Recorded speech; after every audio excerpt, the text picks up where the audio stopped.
Hi guys, this is Shiraz Khan, and today we are going to discuss the Unit 2 of Biostatistic Organization of Data.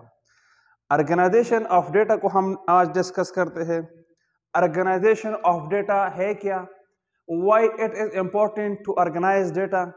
Different types of data को हम किस तरह organize करते हैं और ये क्यों जरूरी है और कौन सी डेटा कौन सी ग्राफिकल रिप्रेजेंटेशन को सूट करती है. So first of all we have to define कि ऑर्गेनाइजेशन ऑफ डेटा है क्या. सो ऑर्गेनाइजेशन ऑफ डेटा है कि systematic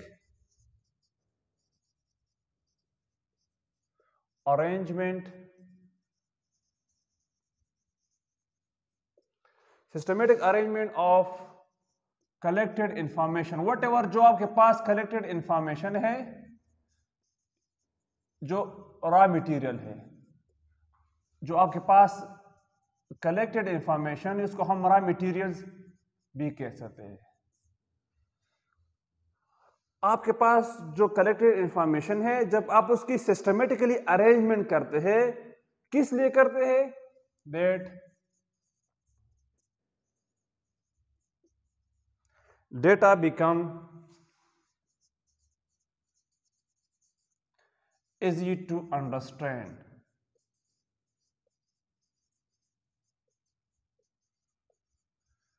and convenient for further statistical work.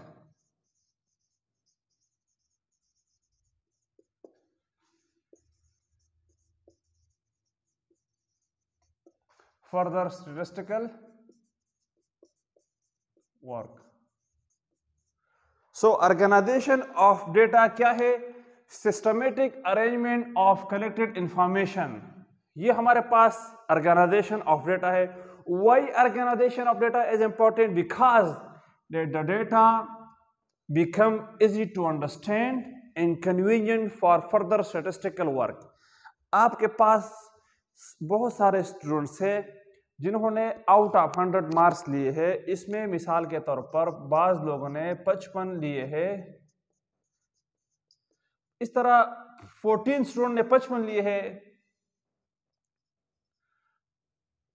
और 56. इस तरह 32 स्टूडेंट ने 56 मार्क्स लिए हैं. इस तरह 76 18 स्टूडेंट ने लिए हैं. इस तरह 80 90 स्टूडेंट ने लिए हैं, वगैरह वगैरह. तो इस तरह के पास आया है तो ये आपके पास रॉ मटेरियल है, ये आपको इजीली अंडरस्टैंड नहीं होते हैं जब आप उसको ऑर्गेनाइज वे में लिखते हैं. मिसाल के तौर पर 55 इस तरह लिखते हैं, 55 इस सिस्टमेटिक वे में लिखते हैं, तो इसको हम ऑर्गेनाइजेशन कहते हैं कि आपके लिए इजी इसको अंडरस्टैंड करें. या मिसाल के तौर पर आप इसके लिए फ्रीक्वेंसी डिस्ट्रीब्यूशन बनाए. अच्छा, फ्रीक्वेंसी डिस्ट्रीब्यूशन क्या है? फ्रीक्वेंसी डिस्ट्रीब्यूशन क्या है कि organisation of data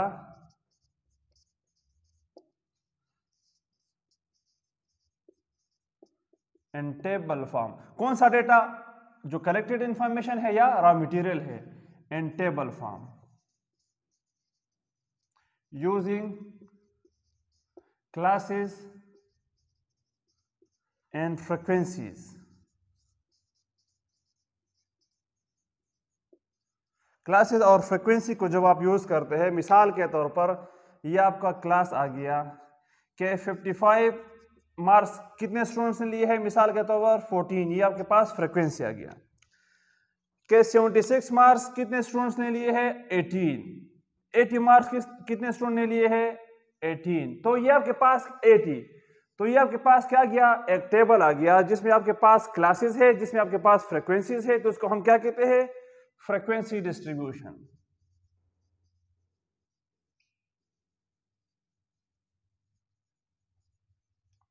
so organisation of data क्या है? Systematic arrangement of collected information. Systematic way में आप कर लेते हैं. Why it is important to organise data? To display the data easily to understand and convenient for further statistical work. Frequency distribution क्या है? Organisation of data in table form using classes and frequency. ये आपके पास example है कि classes कितने number 55 number कितने frequency कितने लोगों ने लिए है 14 स्टूडेंट। तो ये आप टेबल फॉर्म में आपके पास डेटा है, इसको हम क्या कहते हैं frequency distribution. Important for us to understand types of data, किस टाइप ऑफ डेटा को हम कैसे ऑर्गेनाइज करते हैं। तो हमारे पास टाइप्स ऑफ डेटा में इंडिविजुअल आता है सबसे पहले, individual series.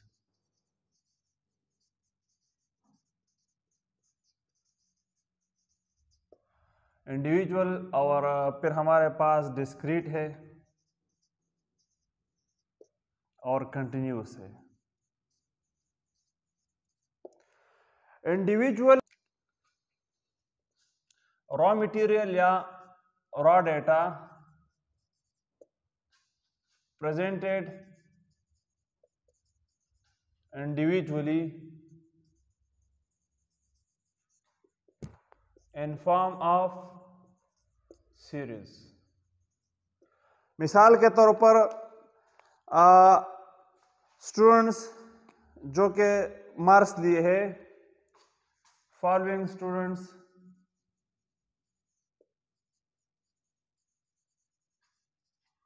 Get marks out of 100। तो इसमें हो सकते हैं 55, 59, 67, 65, 67, 78, 90, 95, 97। लेकिन इसमें क्लियर नहीं है कि कितने स्टूडेंट्स ने 55 लिए है, कितने 59 लिए है। जस्ट इसमें लिखा है कि इन स्टूडेंट्स में एक ने 55 लिए है, दूसरे ने 59, 65। तो सारे डेटा जो सीरीज फॉर्म में है ये इंडिविजुअली एक बार 55 एक बार आया है, 59 एक बार आया है, तो इसलिए हम उसको कहते हैं कि इंडिविजुअल सीरीज कहते हैं। फिर डिस्क्रीट, मिसाल के तौर पर आपके पास अगर डेटा है कि 30 लेबर की वेजेस, इसको अगर प्रेजेंट किया हुआ है कि 2500 एक ने लिए है, 2500 दूसरे ने लिए है, 2800 तीसरे ने लिए है, 2800, 2700, 2700, 2700, 3000, 3000, 3000, 3500, 3500, 4000। इसको हम फिर डिस्क्रीट कहते हैं कि 2500। मिसाल के तौर पर जो कैटेगरीज है 2500 कितने लोगों ने लिए है 2 ने, 2800 कितने लोगों ने लिए है 2 ने। इस तरह जब आप उसको लिखते हैं तो उसको हम कहते हैं कि डिस्क्रीट डेटा। जब होल नंबर में आता है आपके पास डेटा तो इसको हम डिस्क्रीट कहते हैं। जब डेटा आपके पास आ जाए डेसिमल फॉर्म में, जिसमें कोई पॉइंट हो या डेसिमल हो, डेसिमल हो या कोई पॉइंट आ जाए, आपके पास बहुत सारे डेटा है लेकिन एक में इस तरह पॉइंट आता है 68.5, 58.5, 70.5, तो इसको फिर हम कहते हैं डेसिमल डेटा। इसके लिए हम फिर ऑर्गेनाइजेशन ऑफ डेटा करते हैं डेसिमल पॉइंट में। तो ये बहुत इंपॉर्टेंट है कि आप तीनों टाइप्स ऑफ डेटा को अंडरस्टैंड करें। फिर हम कहते हैं कि फ्रीक्वेंसी टेबल की बात करते हैं। तो फ्रीक्वेंसी टेबल क्या है कि नंबर ऑफ टाइम वैल्यूज अकर, कि कितनी बार एक वैल्यू आई है, कितनी बार एक वैल्यू अकर हुई है, एक इवेंट आया है। तो फ्रीक्वेंसी टेबल को हम कहेंगे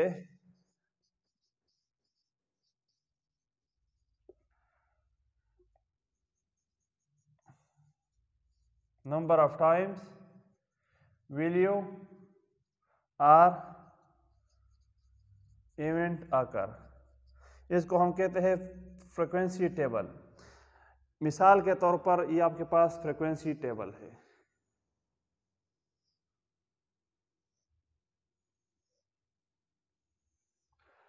ये कैटेगरीज हो गई,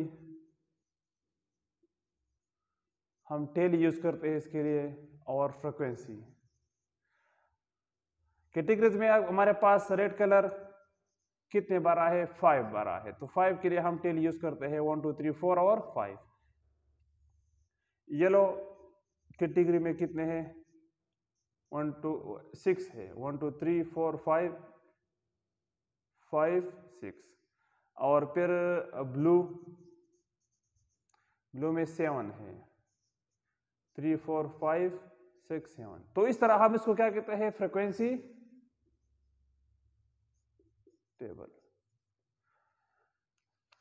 तो फ्रीक्वेंसी टेबल के लिए आपको ये जानना जरूरी है कि आप इस टाइप्स ऑफ डेटा को सबसे पहले अंडरस्टैंड करें कि इंडिविजुअल सीरीज क्या है, डिस्क्रीट क्या है और कंटिन्यूस क्या है। तो इसलिए it is important to understand these types of data before organisation of data.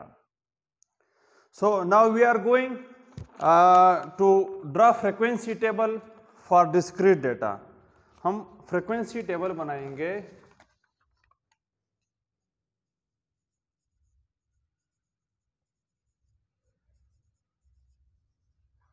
For discrete data.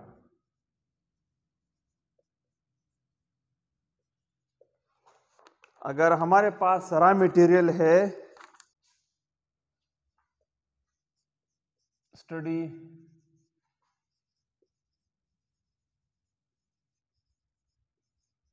Number of child and families,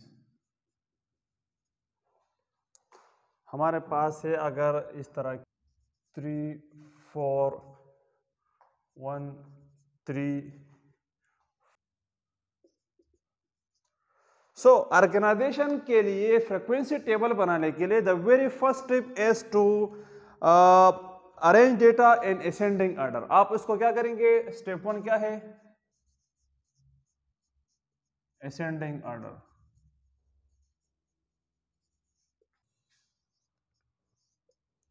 इस तरह 1 3 बार आया है,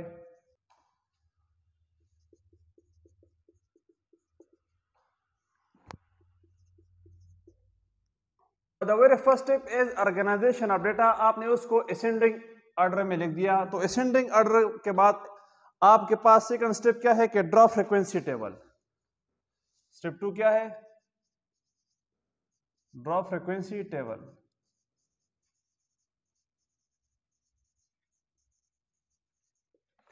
तो फ्रीक्वेंसी टेबल को आप ड्रा करेंगे। फ्रीक्वेंसी टेबल के लिए आप इस तरह करेंगे कि आप इस तरह की टेबल ड्रा करेंगे।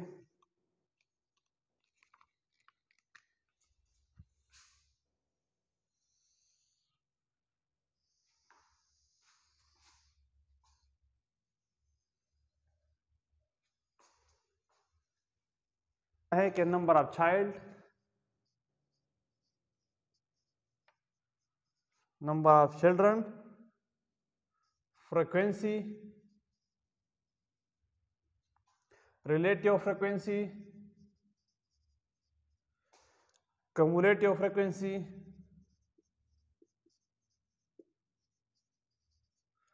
और cumulative relative frequency, ये हमने यहां पर लिखना होता है। ठीक है, हम इससे पहले it is important for us to understand कि रिलेटिव फ्रीक्वेंसी क्या है और cumulative फ्रीक्वेंसी क्या है। तो रिलेटिव फ्रीक्वेंसी क्या है,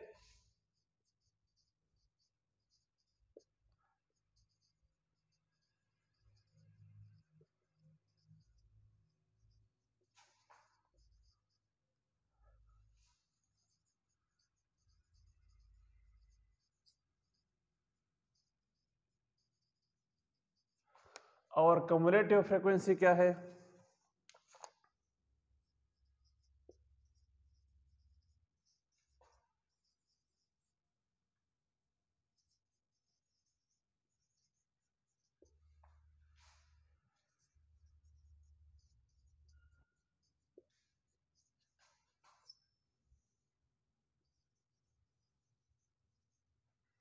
इसको हम डिस्कस करते हैं, लेकिन सबसे पहले हम ये वहां पर लिख ले कि नंबर ऑफ चाइल्ड। तो नंबर ऑफ चाइल्ड, कितने स्टूडेंट्स जो नहीं पढ़ रहे, कितने फैमिलीज में स्टूडेंट है जो नहीं पढ़ रहे, उसको हम 0 कहेंगे। तो 0 कितनी बार आए हैं, 2 बार आए हैं। एक वही फैमिली जिसमें एक बच्चा पढ़ रहा होता है, वो कितनी फैमिलीज है, 3 है। वही फैमिलीज जिसमें 2 2 बच्चे पढ़ रहे हैं, वो कितने हैं, 5 है। और 3 बच्चे जो पढ़ रहे फैमिलीज में वो भी क्या है 5 है। 4 बच्चे जो पढ़ रहे वो कितने हैं 6 है। 5 बच्चे जो पढ़ रहे फैमिलीज में वो कितने हैं 4 है। 6 बच्चे जो पढ़ रहे फैमिलीज में वो कितने हैं 2 है। 7 बच्चे जो पढ़ रहे फैमिलीज में वो कितने हैं 2 है। और 8 बच्चे जो पढ़ रहे वो कितने हैं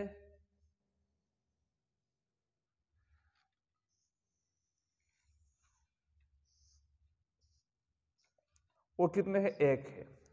तो क्या 30 बंदे हमारे पास 5 5 15 21 25 27 29 30 ठीक है 30 बच्चे हमारे पास है जो कि पढ़ रहे फैमिलीज में। इसके हम रिलेटिव फ्रीक्वेंसी मालूम करते हैं। तो रिलेटिव फ्रीक्वेंसी को यहाँ पर हमने डिफाइन किया है कि how often some time happen divided by all outcome के आपके पास जो इवेंट्स अकर होते हैं उसको हम सब के पे क्या करते हैं डिवाइड करते हैं।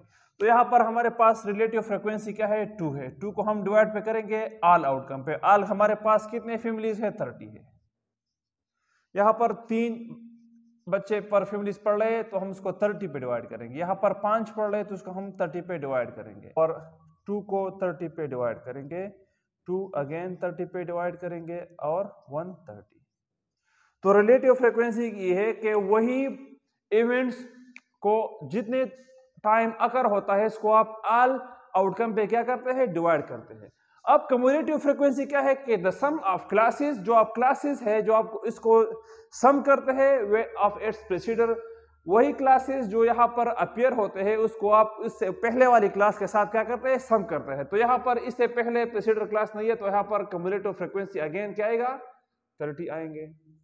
यहाँ पर जो ये क्लास है 3 है यहाँ पर 3 बारी इवेंट्स आकर है इसको आप प्रेसिडर क्लास से क्या करेंगे सम करेंगे। तो यहाँ पर 5 हो गया 5 और 5 10 हो गया 10 और 5 15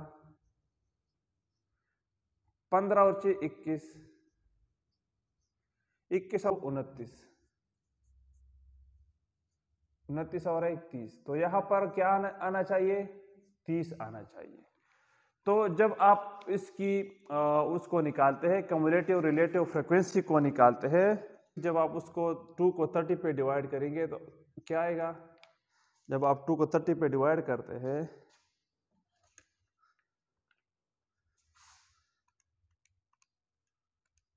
तो 0.067 आएगा। इस तरह आप 5 को 30 पे डिवाइड करेंगे तो 0.167 आएगा 5 आएगा डेफिनेटली। इस तरह आप 21 को 30 पे डिवाइड करेंगे 0.7 आएगा। इस तरह आप 25 डिवाइड करेंगे 90 आएगा। इस तरह आप 29 को डिवाइड करेंगे तो 0.967 आएगा और 30 को 30 पे आप जब डिवाइड करेंगे तो यहाँ पर 1। जब एट द एंड 1 आएगा तो इट्स मीन कि आपने इसकी जो डिस्ट्रीब्यूशन है या ऑर्गेनाइजेशन ऑफ डेटा है ये आपने करेक्ट किया है। तो it is important that you get 1 at the end of the frequency table. जब आपके पास एंड में 1 आता है तो क्युमुलेटिव रिलेटिव फ्रीक्वेंसी में तो इट्स मीन कि आपने सही तरह करेक्ट वे में इसको ऑर्गेनाइज किया है। सो फ्रीक्वेंसी टेबल जब आप मालूम करते हैं डिस्क्रीट डेटा के लिए कि the study number of child in families के फैमिलीज में कितने नंबर ऑफ चाइल्ड स्टडी करते हैं। एक रॉ डेटा आपको दिया गया है ये आपके पास रॉ डेटा है। तो ऑर्गेनाइजेशन या फ्रीक्वेंसी टेबल के लिए the very first step is to write data and ascending order. Ascending order को जब आप इस असेंडिंग ऑर्डर में लिखते हैं तो then it is easy for you to put it in the frequency table. तो फ्रीक्वेंसी टेबल में क्या क्या होना चाहिए यहाँ पर आप कैटेगरीज या जो नंबर ऑफ चाइल्ड है कि कितने फैमिलीज में कितने बच्चे पढ़ रहे हैं। तो जो जिस फैमिलीज में बिल्कुल बच्चे नहीं पढ़ रहे उसको हम 0 कंसिडर करेंगे। तो 2 फैमिलीज में बच्चे नहीं पढ़ रहे, 3 फैमिलीज में 1 1 बच्चा पढ़ रहा है, 5 फैमिलीज में 2 2 बच्चे पढ़ रहे। अगेन 5 फैमिलीज में 3 बच्चे पढ़ रहे, 6 फैमिलीज में 4 बच्चे पढ़ रहे, 4 फैमिलीज में 5 बच्चे पढ़ रहे और 2 फैमिलीज में रेस्पेक्टिवली 6-7 बच्चे पढ़ रहे और एक फैमिली में 8 बच्चे पढ़ रहे। तो आप जब फ्रीक्वेंसी को यहाँ लिखते हैं तो अगेन इसके बाद आप रिलेटिव फ्रीक्वेंसी मालूम करते हैं। रिलेटिव फ्रीक्वेंसी क्या है? How often something happen divided by all outcome, के आपके पास जो फ्रीक्वेंसी है, जो इवेंट्स अकर हुए हैं जिस क्लास में, उसको आप टोटल आउटकम पे क्या करते हैं? डिवाइड करते हैं। तो इस तरह हमने सारे क्लासेस की रिलेटिव फ्रीक्वेंसी लिखी है। उसके बाद कम्युलेटिव फ्रीक्वेंसी है कि the sum of the class of frequency with the sum of its predecessor class. तो यहाँ के जो क्लास की जो फ्रीक्वेंसी है उसको आप प्रीसीडर क्लास के साथ सम करते हैं। तो यहाँ पर 2 है, जब 2 को हम 3 से प्लस करते हैं 5, 5, 5, 10, इस तरह हम उसको सम करते चले जाते हैं। और at the end cumulative relative frequency को अगेन हम टोटल पे जो डिवाइड करते हैं, उससे क्या निकलता है कि 0.06% जो लोग हैं उनकी बच्चे नहीं पढ़ रहे और 0.16% जो लोग होते हैं उन फैमिलीज में सिर्फ एक बच्चा पढ़ रहा होता है। इस तरह आप एट द एंड आपके पास 1 आना चाहिए और जब 1 आता है तो इट्स मीन कि आपने करेक्टली डेटा को क्या किया है, ऑर्गेनाइज किया है, आपने इस डेटा को सही तरह फ्रीक्वेंसी टेबल में पुट किया हुआ है। So now we are going to draw frequency distribution या frequency table for continuous data. As we have already discussed कि continuous data वही होगा जिसमें कोई पॉइंट या डेसिमल आ जाए तो उसको हम continuous data कंसिडर करेंगे, क्योंकि इसके लिए हमने क्लास पेयर क्या बनाने हैं? इंटरवल बनाने हैं। तो अगर एक एग्जांपल है कि the patient age with heart disease, sample हमारे पास है 30। ये रॉ डेटा दिया गया है कि जो हार्ट डिजीज के जो पेशेंट है उनकी एज ये है। मिसाल के तौर पर एक का एज है 48.3, एक का मंथ्स में है, और बाकी ये लोग का एज है 48.3, 32, 51 हार्ट डिजीज के साथ। तो इसको कंटिन्यूस डेटा को हम जब फ्रीक्वेंसी टेबल इसके लिए ड्रा करते हैं तो again the very first step is ascending order. हमने इसको असेंडिंग ऑर्डर में हमने अरेंज करना है। तो जब हमने इसको असेंडिंग ऑर्डर में अरेंज किया तो ये डेटा को हमने इस तरह ऑर्गेनाइज किया असेंडिंग ऑर्डर में। फिर जो अगर कंटिन्यूस डेटा है तो इसके लिए सेकंड स्टेप क्या होगा? फर्स्ट स्टेप तो हमने मालूम किया कि असेंडिंग ऑर्डर, तो सेकंड स्टेप क्या होगा? सेकंड स्टेप यह मालूम करते हैं, रेंज मालूम करना है। रेंज क्या है? Maximum minus minimum. तो जब हमने इसको असेंडिंग ऑर्डर में लिख दिया तो असेंडिंग ऑर्डर में हमारे पास जो मैक्सिमम नंबर क्या है? 71 है और मिनिमम 32 है। तो मैक्सिमम से हमने मिनिमम को जब माइनस कर दिया तो यह आता है हमारे पास 39 आ सकता है। ठीक है, 39 रेंज आ गया। हमने 39 नंबर्स को हमने अभी क्या करना है? इसके लिए टेबल बनाना है। तो 35 के लिए हमने क्लासेस कितने लेने हैं, वेट कितने चाहिए, नंबर ऑफ क्लासेस कितने होने चाहिए। तो इसके लिए स्टेप 3 हमने नंबर ऑफ क्लासेस मालूम करने हैं कि क्लासेस कितने होने चाहिए, या हमने नंबर ऑफ क्लासेस मालूम करने हैं या हमने क्लास वेट को मालूम करना है। तो अगर हमने नंबर ऑफ क्लासेस मालूम करना है तो ये आता है range divide by class weight. तो अगर 39 रेंज है तो हम इसके लिए क्लास वेट को कंसिडर करते हैं 5। जब आप इसको वो करें तो राउंड अबाउट क्या आएगा? 8 आएगा। तो नंबर ऑफ क्लासेस कितने होने चाहिए? 5 होने चाहिए। यहां पर मैं थोड़ा सा इस दोनों को क्लास इंटरवल क्या है कि numerical weight of any class and particular distribution. Class की वेट क्या है कि difference between upper and lower boundary of any class. हम उसको क्या कंसीडर करते हैं? क्लास वेट कंसीडर करते हैं। तो क्लास वेट हमारे पास भी क्लियर है, 5 है। नंबर ऑफ क्लासेस कितने होने चाहिए? 8 होने चाहिए।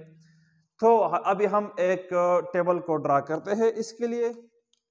अगेन उसी तरह हम एक टेबल को ड्रा करेंगे।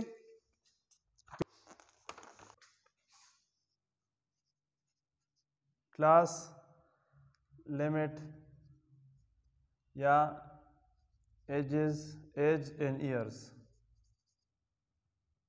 फ्रीक्वेंसी कितने लोग इस क्लास में आएंगे, कितने फ्रीक्वेंसी इस क्लास में आएंगे।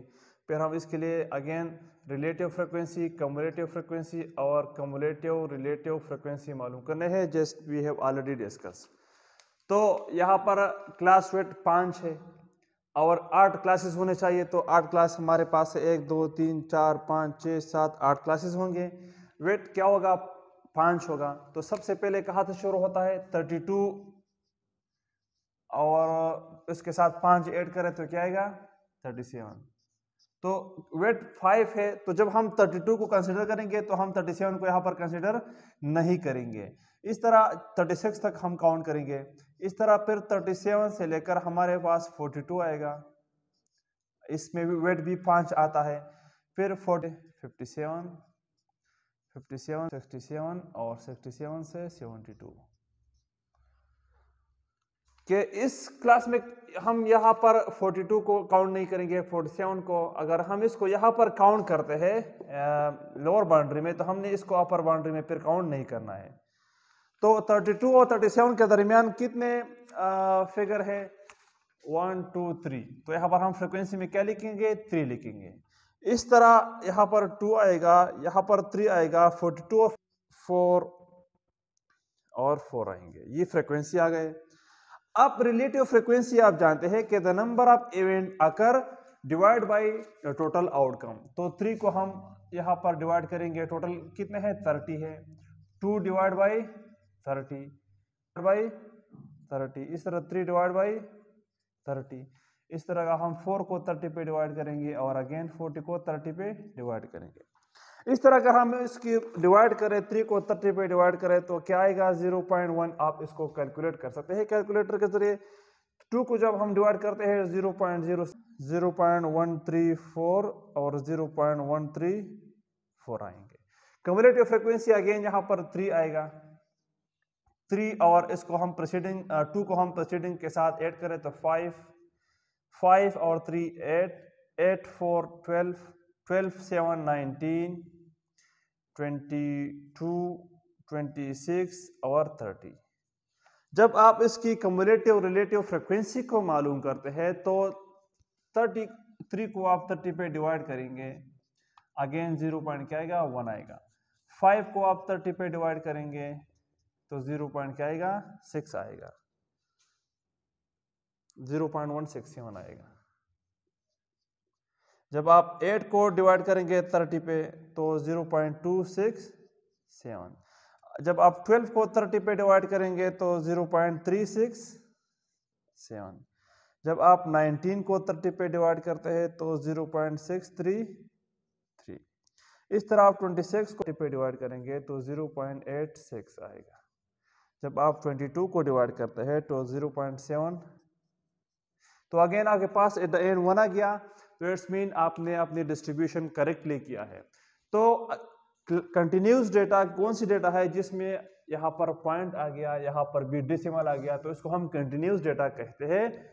सबसे पहले रा डेटा को आपने ऑर्गेनाइज करना है असेंडिंग ऑर्डर में, ये आपने असेंडिंग ऑर्डर में लिख दिया।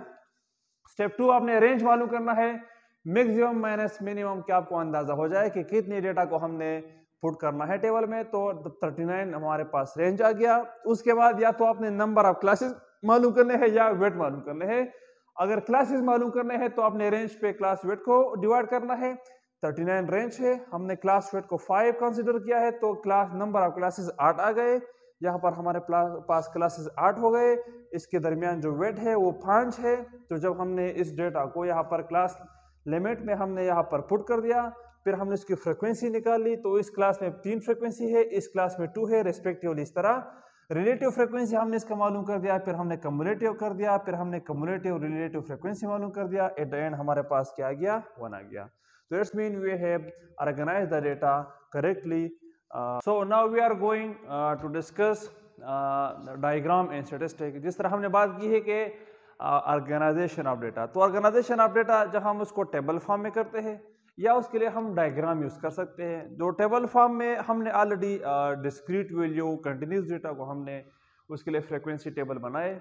अब हम डायग्राम को थोड़ा डिस्कस करते हैं कि it is the visual form of presenting statistic for highlighting the basic facts and relationship which are inherent in data, or it is easily understandable diagrammatic value किसी भी लोगों के लिए, स्टूडेंट्स के लिए, कॉमन मैन के लिए easily understandable है और very attractive है।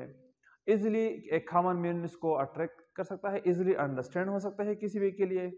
अब हम इसकी एडवांटेज और डिसएडवांटेज को डिस्कस करने से पहले हम इसकी टाइप्स बताते हैं कि डायग्राम, मिसाल के तौर पर इसमें हिस्टोग्राम भी आता है,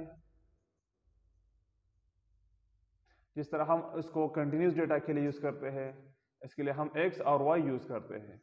इस तरह फ्रीक्वेंसी पॉलीगन आता है, एक पॉइंट से हम इसको ड्रा करते हैं। इसमें पाई चार्ट भी आता है, इसको परसेंटेज के हिसाब से हम इसको करते हैं कि मिसाल के तौर पर ये 60% है, ये 30 है, इस तरह।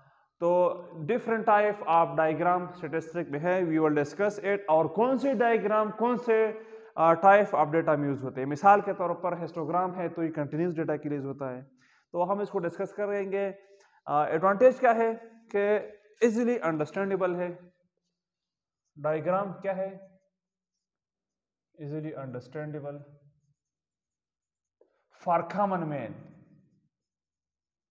हर एक इसको इजीली अंडरस्टैंड कर सकते हैं। अट्रैक्टिव होता है।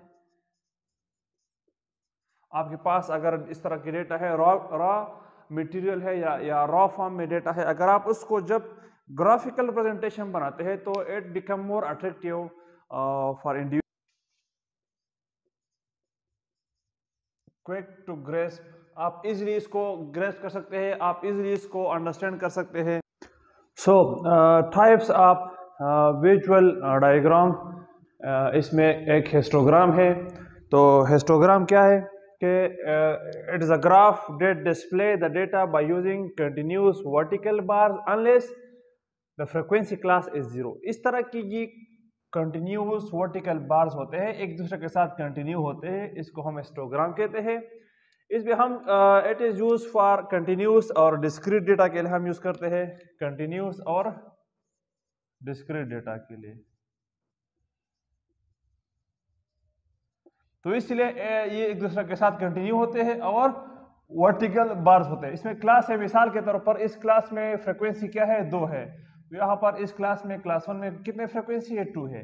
इस तरह क्लास 2 में फ्रीक्वेंसी 6 है। तो इस तरह अकॉर्डिंग टू फ्रीक्वेंसी क्लास को हमने एक्स पे डाला है और क्लासेस को हमने वाई पे डाला, फ्रीक्वेंसी को हमने वाई पे डाला है। तो ये हिस्टोग्राम होता है और it is usually used for continuous data and discrete data at interval scale। उसके बाद हमारे पास बार चार्ट है। Charts are graphs that represent categorical data with rectangular height. इस तरह की रेक्टेंगुलर जो हाइट बार होते हैं, जब हम इस तरह के चार्ट ड्रा करते हैं, इस तरह की डायग्राम ड्रा करते हैं, इसको हम क्या कहते हैं? बार चार्ट कहते हैं। Frequency polygon, the graph that display the data by lines that connect points plotted by for frequency at the mid of the class। इस तरह की अगर क्लास है तो हर एक क्लास की डेटा को मिड पॉइंट एक दूसरे के कनेक्ट करता है। यहाँ पर ये क्लास है, इसमें इतनी फ्रीक्वेंसी है, इसके मिड पॉइंट को इस तरह एक दूसरे से कनेक्ट करना, इसको हम कहते हैं फ्रीक्वेंसी पॉलीगॉन कहते हैं। और ये हिस्टोग्राम की सेम पर्पस के लिए ये दोनों यूज होते हैं, फ्रीक्वेंसी पॉलीगॉन और हिस्टोग्राम।